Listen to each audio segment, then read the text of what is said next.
7-9-30 Listen anywhere. 哇，围堵吧， وحده من سوريا. 再聊聊。 More. sur France Inter. Et c'est Géopolitique. Bonjour Pierre Aski. Bonjour Nicolas. Pierre, vous revenez sur la candidature du gouverneur de Floride à la présidentielle américaine. La surprise n'est pas venue de la déclaration de candidature du gouverneur Ron DeSantis, mais de la manière dont elle a été annoncée la nuit dernière.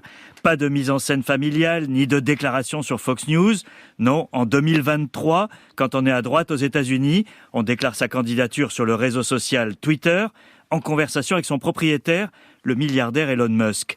Sauf que la plateforme Twitter Space sur laquelle s'exprimait DeSantis la nuit dernière a planté à plusieurs reprises. L'exercice a été un échec technique.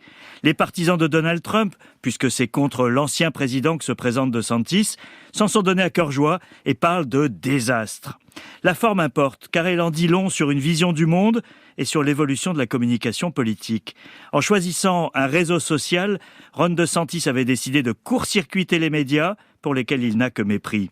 Il privilégiait un média social permettant de parler directement au public, en conversation avec Elon Musk qui compte pas moins de 140 millions d'abonnés. Alors, quel est précisément le rôle d'Elon Musk dans cette opération ? Alors, le fondateur de Tesla, qui a racheté Twitter pour 44 milliards de dollars l'an dernier, est totalement en phase avec la démarche de DeSantis. Elon Musk a lui-même annoncé qu'il voulait faire de Twitter le lieu central de la désintermédiation, c'est-à-dire contourner le rôle des médias traditionnels. Le positionnement politique d'Elon Musk est un sujet de débat en soi. Il a admis avoir voté pour le démocrate Joe Biden en 2020, mais penche cette fois du côté républicain. Il a déclaré publiquement qu'il préférait un président assez normal. Sous-entendu, pas Donald Trump. Ron DeSantis correspond à ce profil si on est conservateur. Elon Musk est souvent décrit comme libertarien, un courant qui prône la liberté absolue des citoyens face à l'État. C'est peut-être vrai, mais il n'a jamais refusé l'appui de l'État, et notamment du Pentagone, pour son programme spatial. Le propriétaire de Twitter a des rapports ambigus avec la droite dure américaine.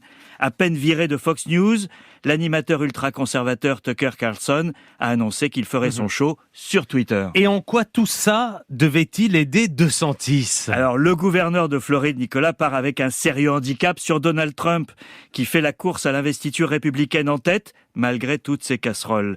DeSantis avait donc besoin d'un élan populaire pour convaincre les contributeurs financiers. Il comptait sur le buzz de Twitter et de Musk, c'est raté.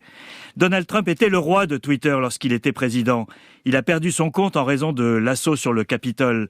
Musk le lui a rendu en novembre, mais Trump, qui a investi dans son propre réseau social, n'a pas recommencé à tweeter. Il doit s'en féliciter aujourd'hui.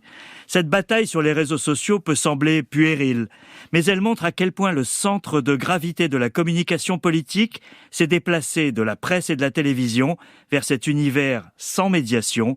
Pas sûr que la démocratie y ait gagné au change.